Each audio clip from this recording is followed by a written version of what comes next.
Welcome to Lecture 9 on God and Overlords.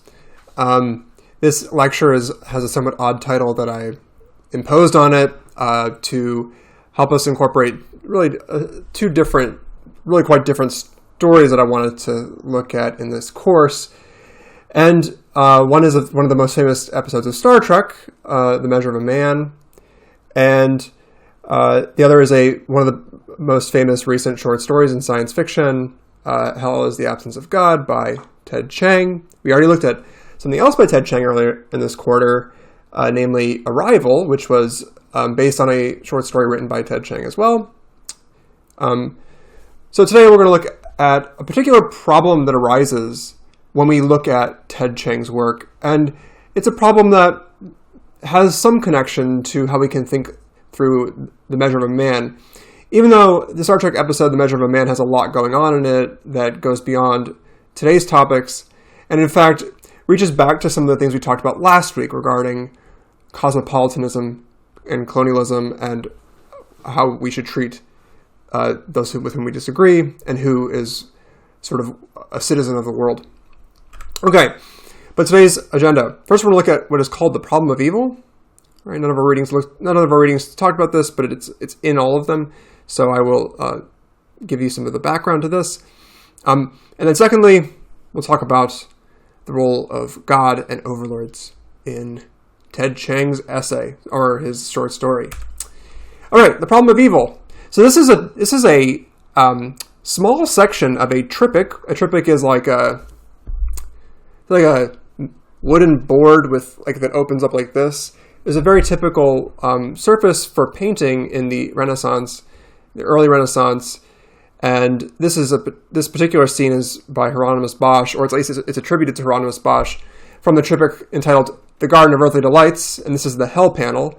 And I just love this image. This is the depiction of hell, and you just have jet black sort of surfaces and rocks and decrepit buildings, and some light shows through it, but you can't. I mean, it's very only suggestive. And here we see armies battling, and here sort of hell is actually teaming over. And I mean, here's the full panel. To the left of this panel is the Garden of Earthly Delights. We have a picture of daylight Earth with well-illuminated scenes of people congregating. It looks pretty happy. This looks pretty nuts. So here's the little part we just saw. But, as you go down, you see the descent into hell. And here you see a bunch of stuff that's just so wild for a painting made around 1500. And it's itself a kind of work of fantasy. And it would shame even like Salvador Dali. So, look at this little portion of the painting right here. This is like a pig nun or something. And it's it looks like this guy thought he was gonna be dating her, and then it never happened. And then here, this is the kind of scene that'll give you this is the kind of excerpt that will give you nightmares. This is a scary being. Looks almost like a plague doctor, but it's just not. It's really some bizarre stuff. But why do I bring this up? Well, this is to get you into the mood of the large cosmological implications that a theological outlook might have.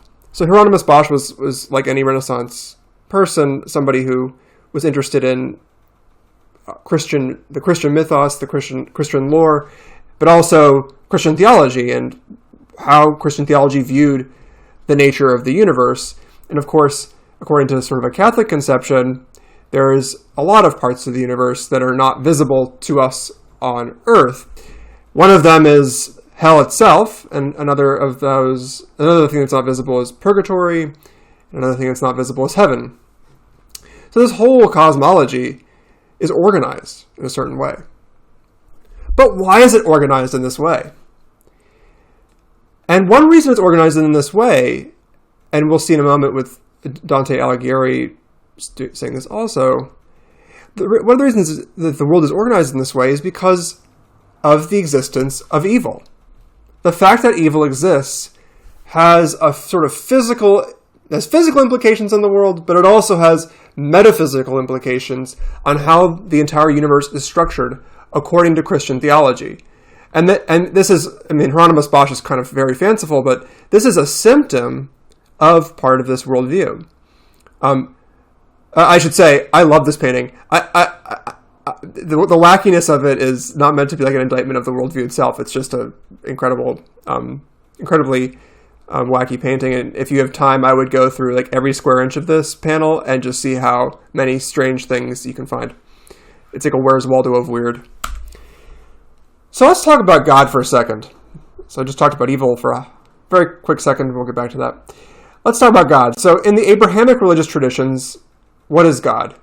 I'm going to narrow this down to Abrahamic religious traditions just because that seems to be the most relevant for Ted Chiang's interests, and for our interests today. And it's also just a pretty straightforward example of a monotheistic God, which is, for our purposes, again, a simplification. It's much easier to talk about a monotheistic theology in these contexts, in the context of the problem of evil, than it would be to talk about a polytheistic religion. I should say that in the ancient Greek times, there was already a critique of the gods by basically every philosopher, including Epicurus, Plato, Aristotle, all had things to say about the gods that were less than flattering.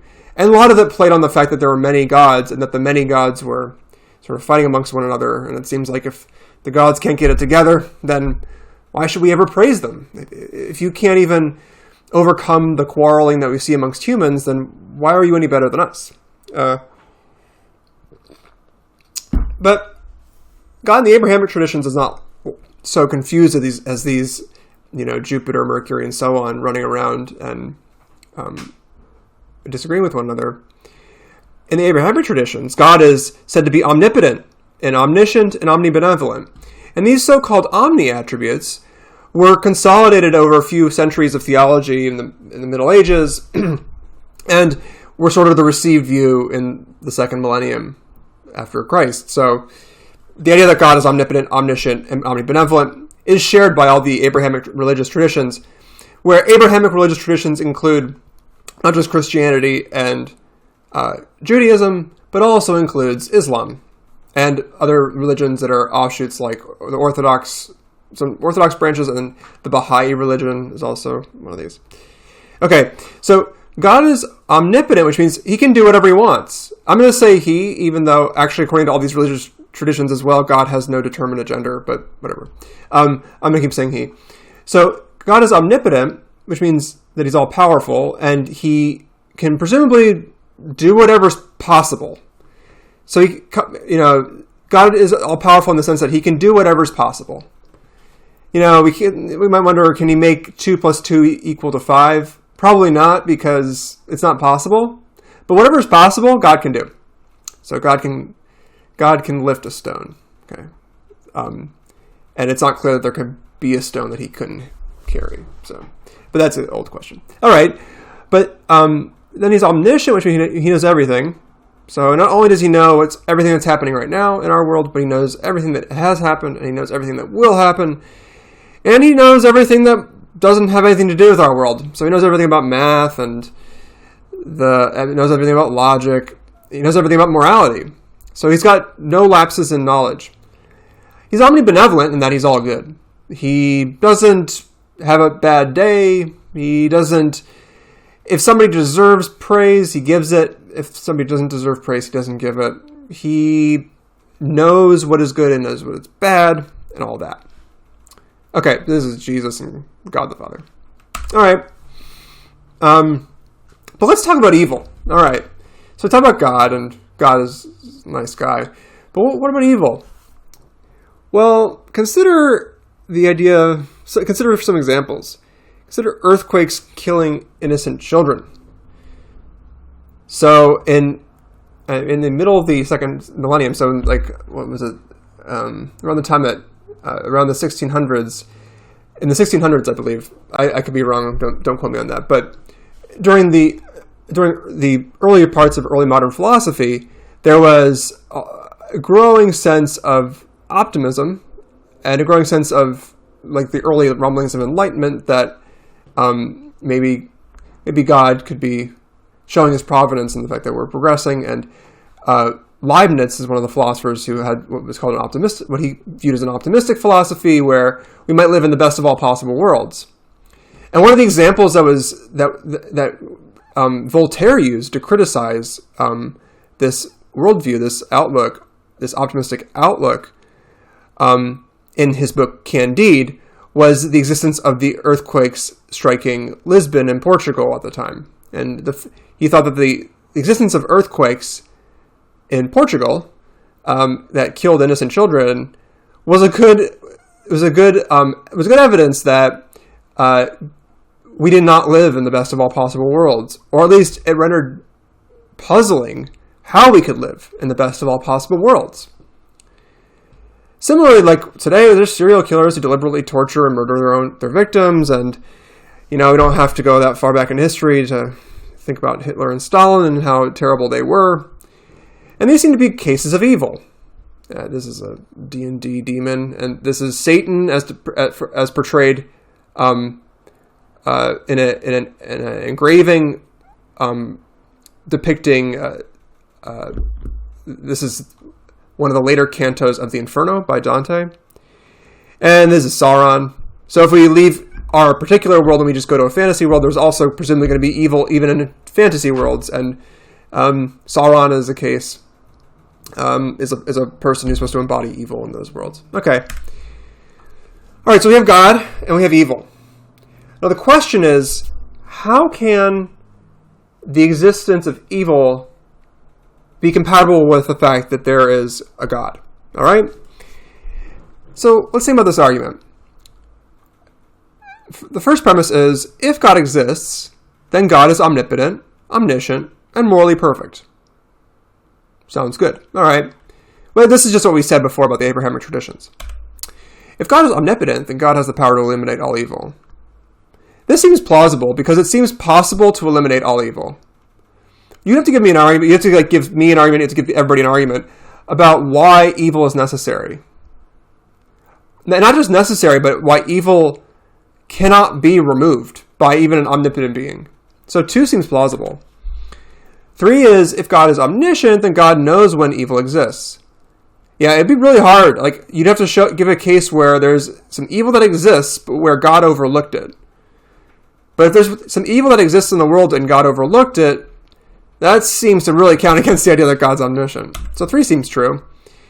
If God is morally perfect, then God has the desire to eliminate all evil.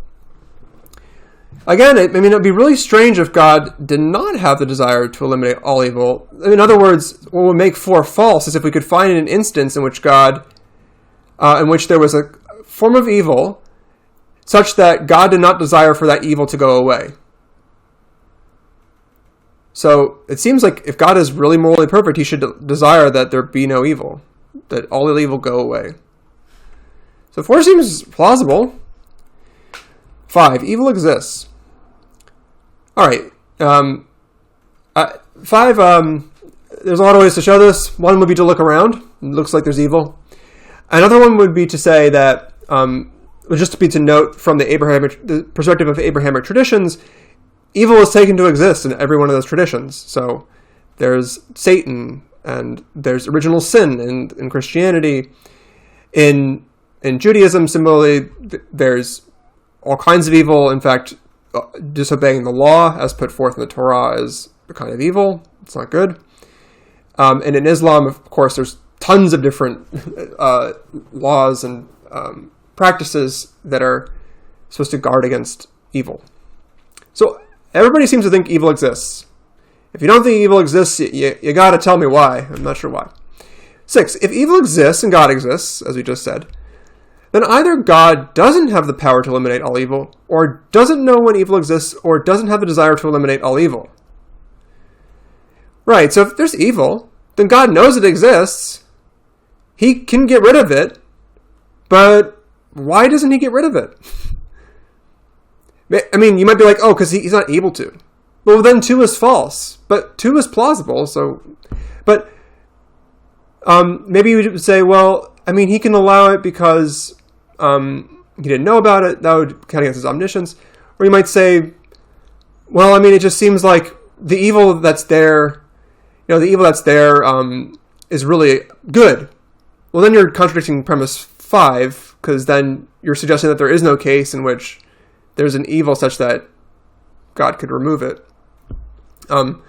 Okay, so, yeah, what are we supposed to make of that? 6 seems plausible in some intuitive sense. Like, if there's evil that exists and God exists, then even though God has all these attributes, he somehow is not able to. He either doesn't have the power, the knowledge, or the goodness to get rid of this evil. So 2, 3, or 4 need to be false according to 6. But if that's true, then that violates our definition of God. If God exists, then God is omnipotent, omniscient, and morally perfect. Therefore, we can conclude that God doesn't exist because a being that lacks one of these attributes isn't God. Something less than God. Okay. This argument gives rise to the problem of evil. So this argument is the embodiment of the problem of evil. It states the basic tension at the base of the problem of evil. So the problem of evil arises from the fact that the existence of evil seems incompatible with the existence of God. All right, so what are some initial responses? 1, we can reject that God has all the attributes in question. So maybe we might just think, listen, the Abrahamic traditions have just had the wrong conception of God.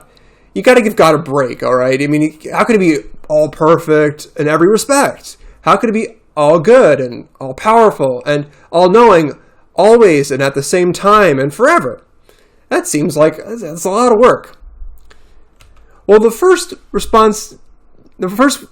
problem with that response is that it's revisionary. So if that's true, then the theology that's behind a lot of thinking about God needs substantial revision, and it's unclear how that revision would go.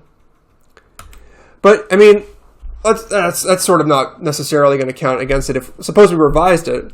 But even if we revised the theology, there still seems to be a problem, because even if God is only very powerful, he could presumably prevent some evils from happening. He doesn't need to be like perfectly powerful. He could just be like 400 times more powerful than any person. But if he were that powerful, then presumably he could prevent some evils from happening. But he doesn't. The fact that he doesn't is evidence in the fact that there are preventable evils that he doesn't prevent. Okay. 2, another response would be that some evils might be required for some good overall. Like no pain, no gain. So you might think, well, and this is something that's similar to one way of understanding what Leibniz thought. And again, Leibniz's idea was that we lived in the best of all possible worlds. You might be like, well, sure, this particular case of what looks to be evil is bad. It's not good. But the problem is, if we got rid of that bad event, we would introduce much more bad into the world because of some other effect of removing that bad would be. Okay? In other words, it would be like, we need to have this bad right here, right now, so that we can prevent a worse event from happening. And there's some examples you might give. Like, for example, if somebody's about to, walk off a cliff, you might think, well, usually it would be bad to just tackle somebody and break their leg. But if they're about to walk off a cliff, it would be very bad for them to walk off. It would be very bad for somebody to walk off a cliff. Okay, so what should we do if somebody's supposed to walk off a cliff? Well, it might be justified, it might be good for us to do bad to them. Namely, it might be justified for us to tackle them and break their leg. And in that case, it seems like, yes, something bad happened. We broke their leg, it caused them pain and suffering. But there was more good overall. All right. And additionally, you might think, well, maybe another case might be exercising. No pain, no gain with exercising. Okay, but there's a problem with this kind of response. Some of it might be true, but it still is the case that some evils are not like that. The torturing of innocent children for no purpose does not promote any greater good. So the fact that we could find some cases where, this seems right, actually is not going to help us, because really all we need for the problem of evil to work is for there to be one solitary case of evil in the history of the world that was known by God, was actually evil, and was preventable by God. If there is any event like that ever in the history of the world, then that would feed into the argument for the problem of evil that we just saw. And, I mean, it just looks like the torturing of innocent children for no purpose does not promote any greater good. This is unlike tackling somebody before they're about to walk off a cliff. It doesn't seem like the scenario here is like the torturing of innocent children, much like, I guess, like the Nazis would have done it. It's just for these perverse ends they're evil ends. So there was no good achieved with them. All right, what's another way to respond? Well, another way to respond that's sort of common is to say that free will requires the possibility of the existence of evil, and free will is good. So, like, if you're free, you have to be able to choose to do good. You have to be able to choose to do things that are overall beneficial. But if you have free will, I mean, you don't get free will if you're forced to do what's good. If I'm always forced and coerced to do what's good, then I don't really have free will. So it seems like if I have free will, I should also be able to choose what is bad. And that's actually a premise of a lot of Christian theology, a lot of and other theology in the Abrahamic traditions. And for that reason, there's a sense in which freely choosing good is itself good. This is actually a huge claim that I'm not going to talk about that much today. But you might think that not only can we freely choose good, but the fact that we freely choose to do what is good is itself a good thing. Like, people are maybe, if you think back to our lectures in week, in week 3 when we talked about Dennett and free will and humor, you might say that somebody's more praiseworthy if they freely did something, right? So if somebody freely chose to go to the store today to buy you cookies, that seems like you would praise them in that circumstance. And you would praise them in a way that you would not praise them if they were like forced to go to get you cookies by say somebody else who actually does care for you, force them to get the cookies. You wouldn't really praise the person who was forced to get the cookies. You might praise your friend, so it seems like freely choosing to do something that's good is itself good. Here's some problems with this response, though. This response presupposes a coherent account of free will, and we're not entirely sure what that account is supposed to look like. I mean, one question is just in general what an account of free will is supposed to look like. But there's actually a more substantive problem here, which is that how can we have an account of free will that's coherent with the theology of God existing? And that seems like more demanding than just having a philosophically coherent account of free will. Okay, but I mean, maybe the theologians get together and they figure it out. But here's another problem. I mean, God could still be justified in sometimes intervening. Like, look, I mean, just because we can freely choose to do things doesn't mean that God should just let us roam to do crazy stuff. Like, why couldn't God stop the beer hall push from happening? Like, that would have been one nice case where I would have been like, please God, one intervention, just stop that, and that would have been nice. Yes, Hitler would have been prevented from exercising his free will, but, well, Hitler has other opportunities to make up for it. He has other free choices he can make. And maybe we let some, it just seems like there's at least cases in which God is sometimes going to be able to intervene. But the problem is that God just never intervenes. In the most egregious cases of purposeless suffering of innocent people, it just seems like he really has a pattern of not intervening. Moreover, some instances of evil do not even fit the mold we just talked about. So consider earthquakes or children with congenital health problems. I mean, those don't involve free will really at all. I mean, you hear this sometimes, people saying, well, people chose to live in Lisbon. But I mean, that seems like a cop-out, right? I mean, it's equally possible that I can get hit by lightning today. And I didn't really choose to live on Earth. Like, Earth chose me. So it just seems like this is not going to be a promising response for all of the cases of evil that we need to account for. Okay, so that's the first round of responses. Here are two slightly more developed responses that theologians take a little more seriously and philosophers of religion take more seriously. One is the epistemic response. And this response goes like this. It's true that facts about the existence of evil render belief in God prima facie unreasonable. Like, it just seems... Prima facie means, like, on its face, or when you first take a look at it, it looks like this is a problem for us as people who believe in God. If you believe in... suppose you believe in God, that would be a problem for you. It's true that the facts about the existence of evil render belief in God unreasonable. In other words, the argument we just gave looks good. But the epistemic response is the following. It says, our current evidence is limited. If we knew more or had a different epistemic position, if we had a better view of, a better access to knowledge, we would be in a better position to see that belief in the existence of God is actually reasonable. So there's something about being human and our limitations, our cognitive and epistemic limitations, that make it hard for us to see why somebody so powerful as God would do what he does. Really hard. It's really hard to see why God doeth what he doeseth. Okay?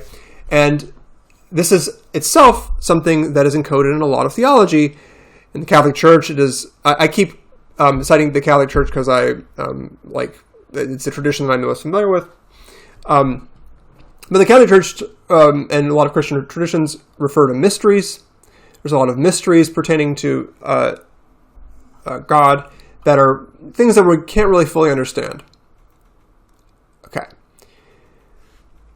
So, what about this? Well, but if we shouldn't believe that there is unnecessary evil due to our cognitive limitations, then what reason would we have for believing any other inductive claims that rely on evidence? So, I would equally be entitled in rejecting many of the claims of physics, for instance. And this seems like a form of skepticism about what we can know through induction, and it has major costs.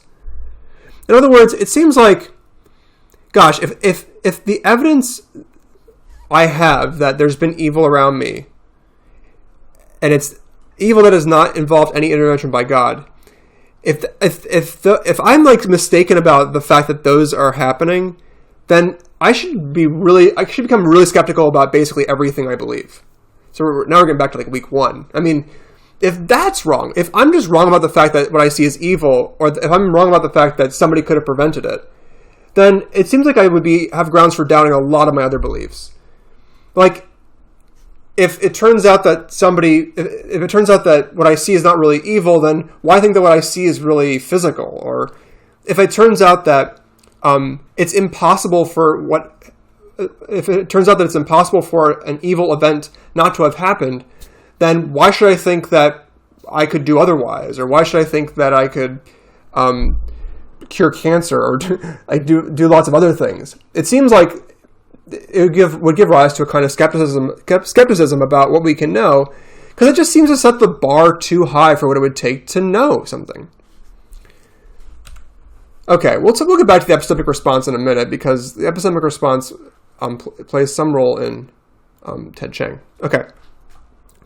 Now there's the theodicy. So theodicy says, there is some reason, some state of affairs that provides an omnipotent and omniscient being with a morally sufficient reason for allowing some forms of evil.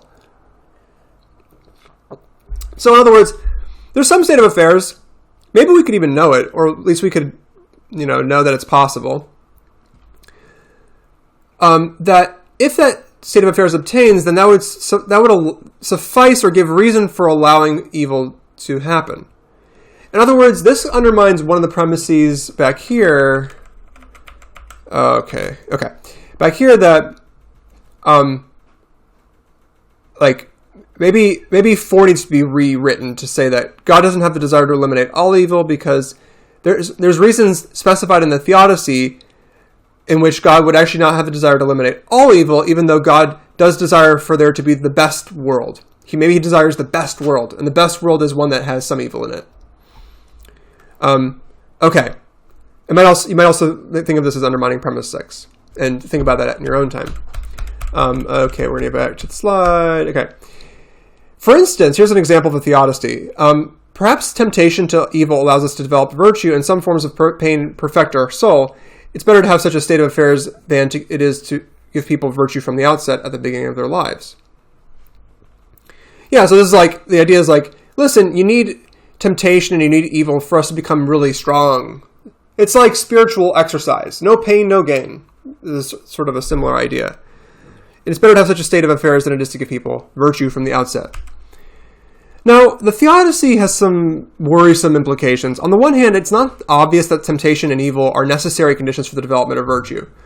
So, basically this first point is just saying, listen, theodicy proponents, you need to give me a reason for thinking that the only way for us to have developed virtue is through the route of temptation and evil.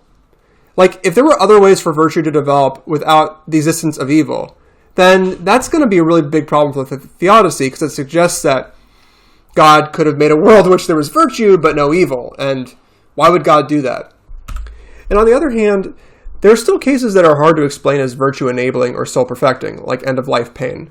So there's always going to be these cases that seem to be like, I just don't know how end-of-life pain is going to improve my soul. If end-of-life pain is supposed to be the last thing that makes you gives me perspective on life, it just seems like a perverse way of giving me perspective on the entirety of my life. Okay, so that's the problem of evil. Let's turn now to overlords and gods. Okay, so this is a picture from the video game Diablo of one of the archangels, and this is an archangel from more traditional depictions. Archangels have swords, and they're kind of like warriors, like God's warriors, fight, giving the beat down to demons and so on. So in Hell is the Absence of God, what happens? Here are some of the big points. So when angels appear, they burn stuff down, killing people. Heaven's light blinds people. Now, even in the story, we're supposed to understand that this stuff is in a prima facie way, in a way that is prior to our theories or anything else we know. It's still blinding people is bad, and killing people is bad, in some respect. And God disfigures people and heals them due to their devotion or lack thereof. Okay, so God does do this blinding thing. When angels enter the mortal plane, as they put it, as Ted Chiang puts it, there's this huge light flash, and God, and this causes disfigurement. It also, sometimes when they enter the mortal plane, people just die because of the earth moving and all the stuff that accompanies it. Now, Neil's disfigurement is taken as an outward sign of moral corruption by a lot of people. So not only, the fact that God disfigures you is one thing, but then people kind of know about this, because in Hell is the Absence of God, people, don't doubt the existence of God like they do in our world.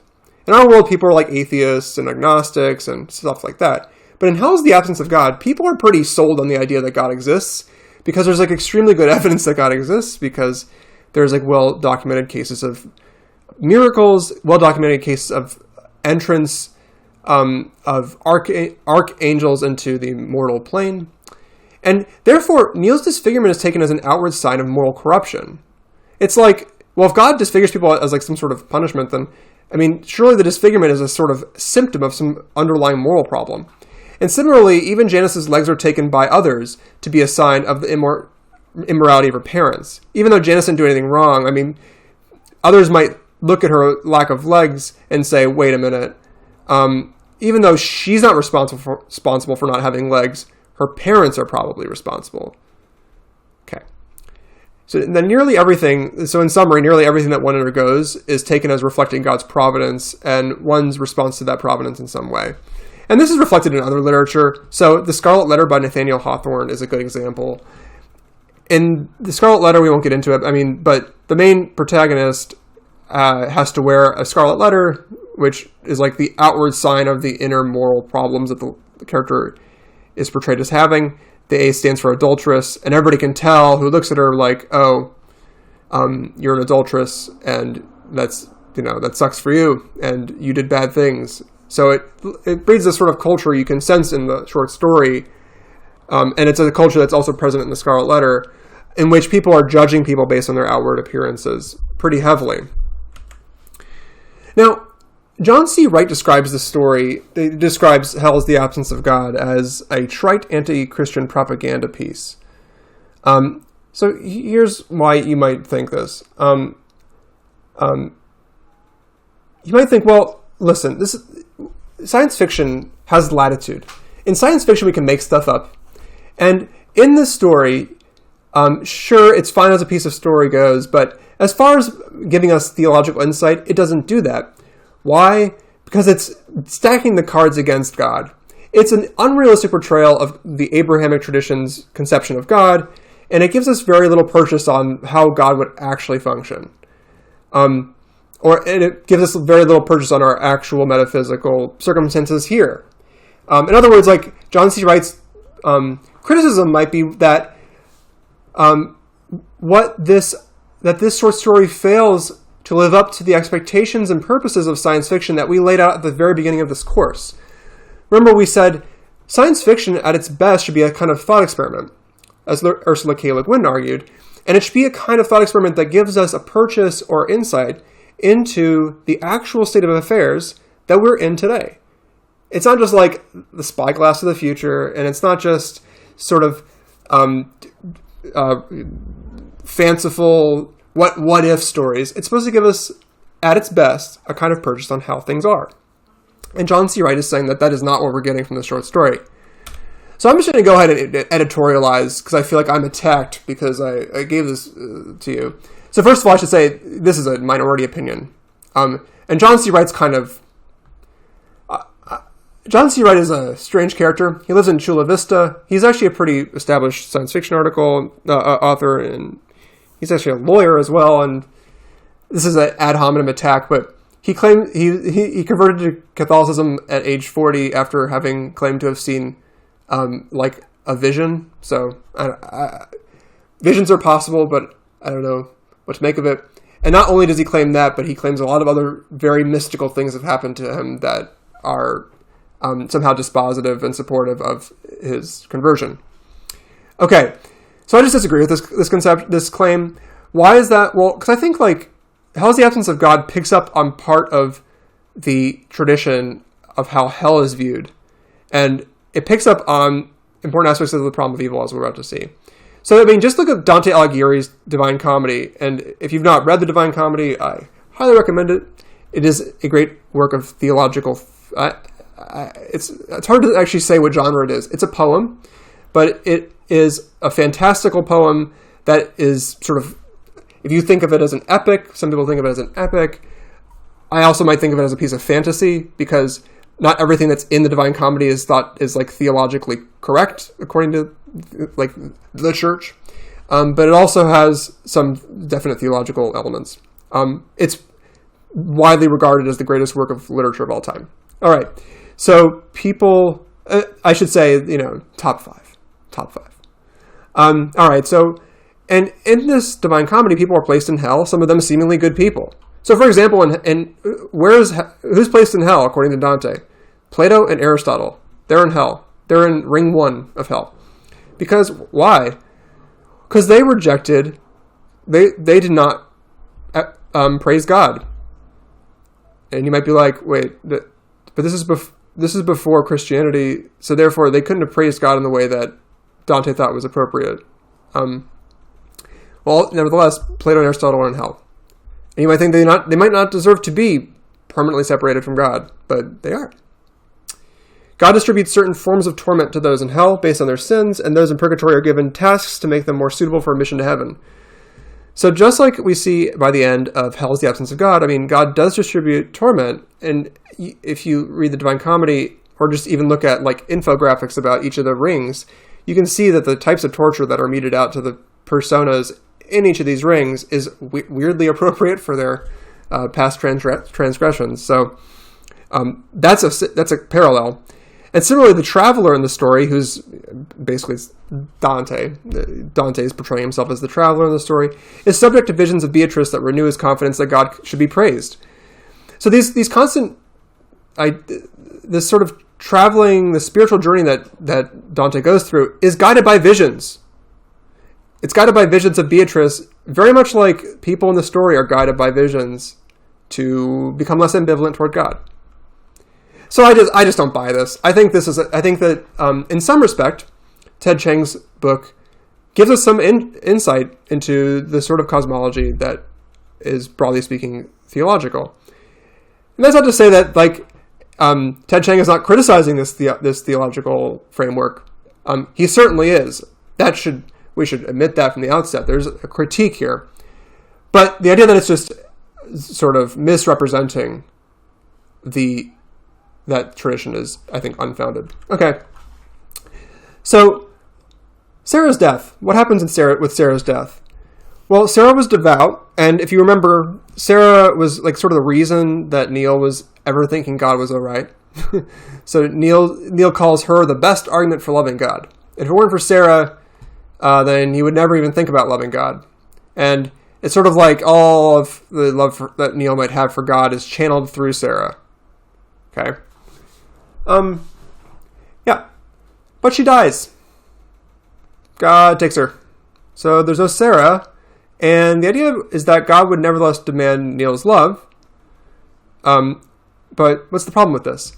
The idea that God would nevertheless demand Neil's love, and not merely his obedience, in return for seeing his wife again, is like having a kidnapper demand love as ransom for his wife's return. So this is where we start to enter the domain here of God versus Overlord.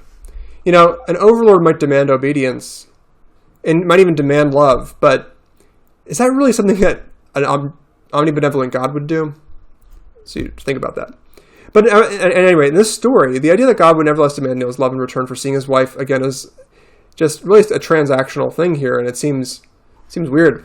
I mean, how could God be justified in using Sarah as a means for extracting Neil's love or obedience? And we're not just talking about like God using Sarah like the way we use cashiers when we're in the checkout line to take our money. We use them as a means for getting food, but you know we're not using them as if you ever taken a course on ethics. We're not using them as mere means. We're not violating their rights. They chose to be there. They're making money in the transaction. It's mutually beneficial in some respect. But that's not how God's using Sarah as a means. God is using Sarah as a mere means because, like, Sarah was living a good life until he killed her.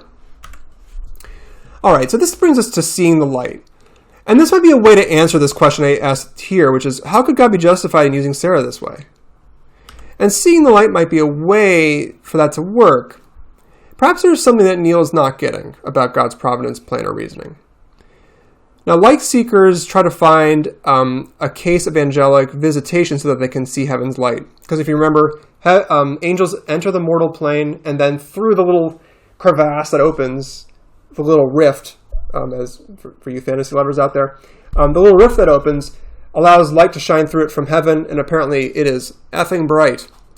So seeing this light cures them of their ambivalence towards God, but also blinds them. So they're no longer ambivalent, which means they're not going back and forth about whether they should love God anymore. They're now set on loving God. And this suggests that at least for some people, there is some psychological barrier against understanding why God would be worthy of praise, given how the world is full of pain and suffering.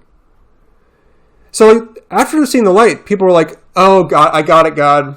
Now I got it. Yep, fine. The evil, all this pain and suffering makes sense now. We're good." That's how everybody who sees the light ends up behaving. But you should think, like, what actually is seeing the light? Now here I think there's two interpretations. And like I've been saying throughout the quarter, every piece of science fiction we look at is not a piece of philosophy per se. Every piece of science fiction is a piece of fiction. It's got to be interpreted. So here are two ways of interpreting seeing the light. The first is what I will call the epistemic interpretation. And according to this interpretation, seeing the light gives you access to reasons that you did not have before. God sends you new reasons. He inserts new knowledge into you. And these reasons justify God's actions. So these reasons then cause you to change your desires, and you now see that God is now more worthy of desire because he is acting, worthy of, not desire, this is a little typo, worthy of praise, there, I love mouse writing, worthy of praise because he's acting on reasons he didn't have before, or you didn't notice before, you didn't have them. Contrast this with the psychological manipulation interpretation. Seeing the light makes you desire God, but you don't form this desire because of the access you have to new reasons. Like, on the psychological manipulation interpretation, God does not send you new reasons. Instead, you desire God because the light zaps you. What does zapping mean? It means it causes you to disregard reasons for thinking that God is morally bad or not worthy of praise, or it causes you to weigh your reasons for praising him differently. However, you're not given any new reasons for believing that God is worth loving. So the psychological manipulation interpretation is like, well, God is what God does instead of giving you new knowledge, maybe God does that because he has no reasons. If God has no reasons, notice, then the epistemic interpretation won't work, and he'll have to manipulate you. So maybe God does this psychological manipulation because he has no reasons, and he still wants you to love him. And the way he does that is he just puts horse blinders on you. He's like, okay, yes, you know about the problem of evil because you've taken Phil 16, but forget about all that. And once you see the light, you just stop thinking about that stuff altogether. And this comes up in the short story, because Neil, when we first hear about seeing the light, Neil thinks that it sounds like undergoing, another typo, sounds like undergoing brainwashing as a cure for depression. He says he couldn't help but think that it would change his personality so drastically that he'd cease to be himself. So, I mean, if you can't notice, if you can't have these doubts anymore about whether God is worth praising, then he thinks this might really change who we are, or who he is. And the idea that it's brainwashing makes it sound like it's a psychological manipulation, not like he's getting new reasons that justify what's going on. Okay? Because when you have reasons, they justify your actions, or the reasons can act as justification. But just because I brainwash you does not mean you have new reasons. Now, it seems that only the epistemic interpretation would adequately address the worry that God is immorally using Sarah as a means to extract love or obedience from Neil. So, if God just were psychologically manipulating people, that would probably be bad. And it would not address our initial worry about the possibility that God is using Sarah as a mere means to force Neil to love him. So let's think more about Neil's encounter with the light. The light causes Neil to become more like a person who never had sight in the first place. So this is the first idea here that, well, Neil's really undergoing a serious psychological change. There's a huge psychological change because he's behaving now like a person who is born congenitally blind. And people who are born congenitally blind, if you talk to them, have a much different view of they view their blindness in a very different way from how people who became blind in the middle of life view it. And he says the light revealed to him all the reasons he should love God. So how are we supposed to think about that? Well, he understood how life was an undeserved bounty, how even the most virtuous were not worthy of the glories of the mortal plane. For him, the mystery was solved because he understood that everything in life is love, even pain, and especially pain.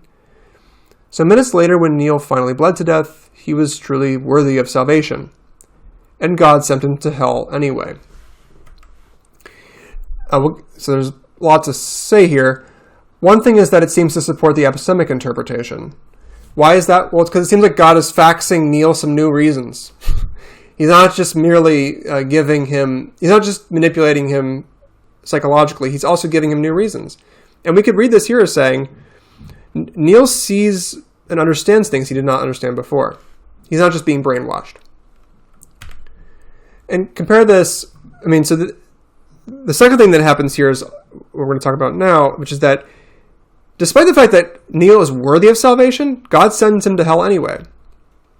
And compare this with the Catholic Catechism. The chief punishment of hell is eternal separation from God.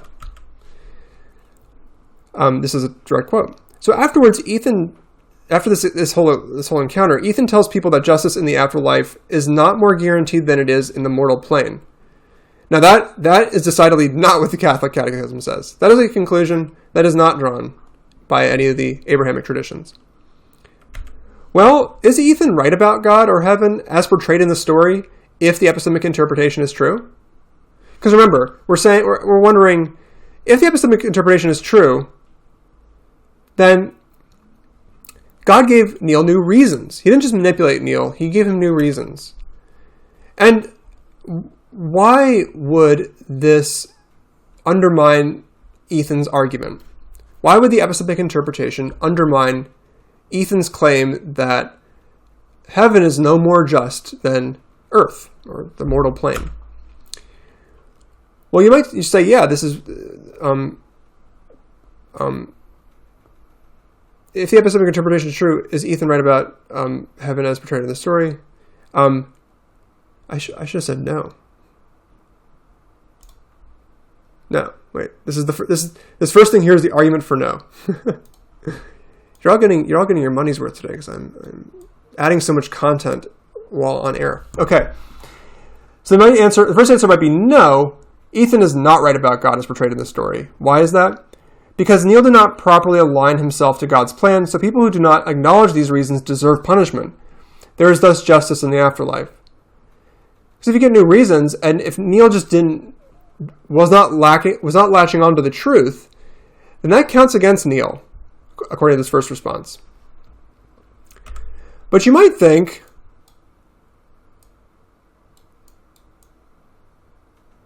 even if the epistemic response is true, Ethan is still right about God. Why is that?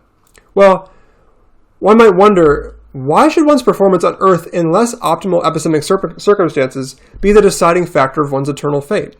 God is essentially torturing Neil for eternity, that's why it's punishment, and he does so even though Neil desires God's reciprocated love. So it seems odd that, God would hold humans to the highest and most important standards precisely when they lack the most important reasons they need for determining whether they should praise him. God's basically asking people to praise him, but without having any reason to praise him.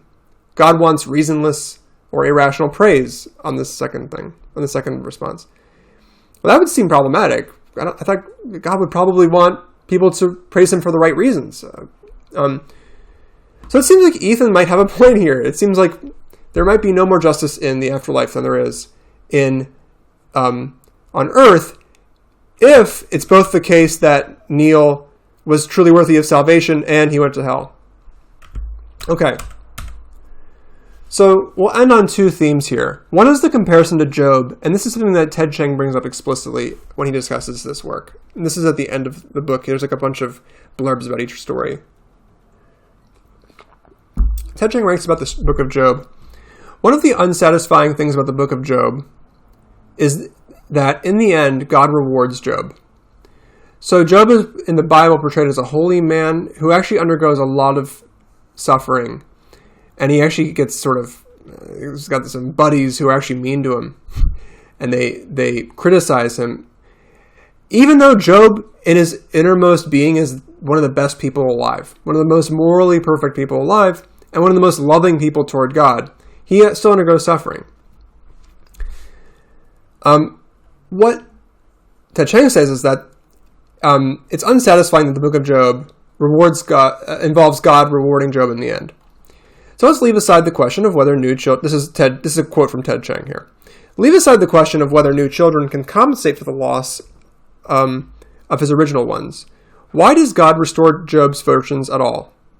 Why the happy ending?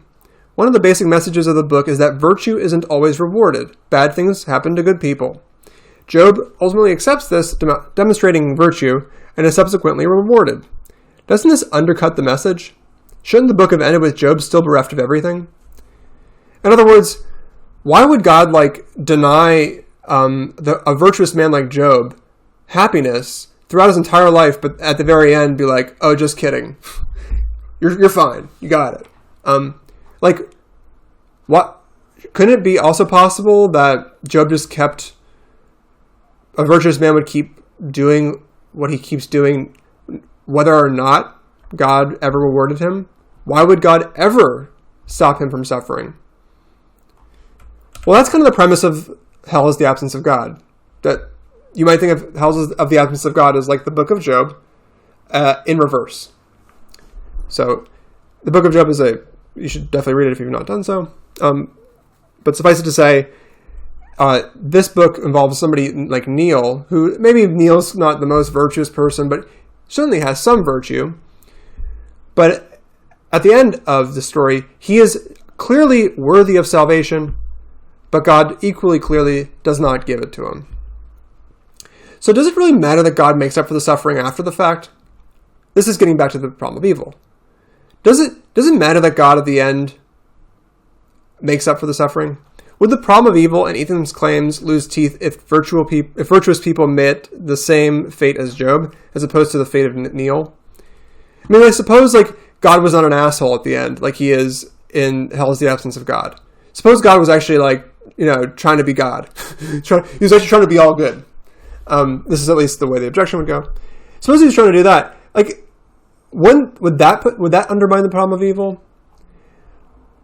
In other words, could God reward good people in the afterlife by making up for the suffering they experienced on earth? Does that make it any better? Does that make the original suffering any better? So that's something to consider regarding the first theme. Excuse me. And we'll talk more about it in discussion. Theme 2, God or Overlord. So recall that the problem of evil is meant to address whether God is an all-good, all-powerful, and all-knowing being. Not whether he is that. It's meant to address whether God, as an all-good, all-powerful, all-knowing being, exists. Let's call being that lacks one of these features not a God, but an overlord. Okay, I'm making this up, people.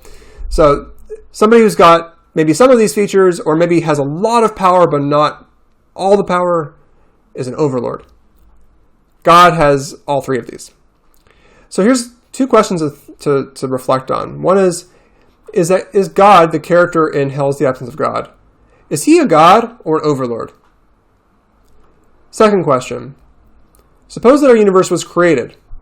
Okay, suppose that the Big Bang was designed by some designer, right? Is that designer a God or an overlord? So notice I'm trying to be neutral here. I'm not calling the creator God at the outset. I'm just saying, suppose our universe was created. And suppose that the Big Bang was designed by some designer. Should we think that that designer is a God or an overlord? And why? There's a lot of theology behind this, but one might wonder, given the argument that we looked at regarding the problem of evil, there might be a lot of reasons to think that even if our universe was designed, it's unclear that we could say that God exists. Why? Well, because an omniscient, omnibenevolent, and omnipotent God would never allow for evil that we perceive in our universe. Therefore, we at most have an overlord. But if the designer of our universe is just an overlord, why should we praise such a being? Okay, this gets back into the same questions we have regarding the problem of evil. And points to consider are, what should we make of the fact that it is possible that, like Neil prior to seeing the light, we are simply unable to access the reasons that God or the designer has for why things are the way they are? Maybe our designer is way smarter than us, and if he is, or if she is, then what should we think about that? Similarly, regarding either question, is it important that virtue always goes rewarded? So, like we saw before, is it okay for God to hold off until some later date to give virtuous people pleasure or happiness? Okay.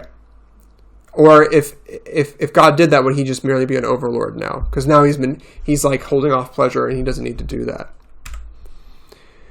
And finally, we saw the episode The Measure of a Man, and there's again a lot of stuff in here, but here I wanted to note that this episode gives us a paradigm for how a creator can relate to creation in a radically different way that is not what we would think of as a theological creator-creation relationship. Why is that? Well, this is Data, an android. Android means a artificial but still humanoid being. And Data was created by humans. So Data's creator, as he actually uses that term, Data's creator is a bunch of humans. And we might wonder, should God instead treat his creation like humans treat Data at the end of The Measure of a Man? They treat Data as a fellow rational being and not as some other being. I mean, Data's a lot smarter than them, so that's a disanalogy, but I mean, Data doesn't seem to think that he's more godlike in comparison to humans just because he's smarter. In fact, Data's a pretty humble person, it seems. So in this paradigm, Data shares many relevant features with his creation, just as humans share many features with God. I mean, Data was made in the image of his creators. You can see he has a human face. He's humanoid. But that's similar to just how, in some respects, humans were made in the image of God. So there are some similarities between creator and creation and the measure of a man, and in, say, the Bible, even though there are also a lot of differences. But notice, like, this fact alone, the fact that, humans were made data was made in the image of humans, gives data certain rights, and humans are not morally permitted to infringe on them.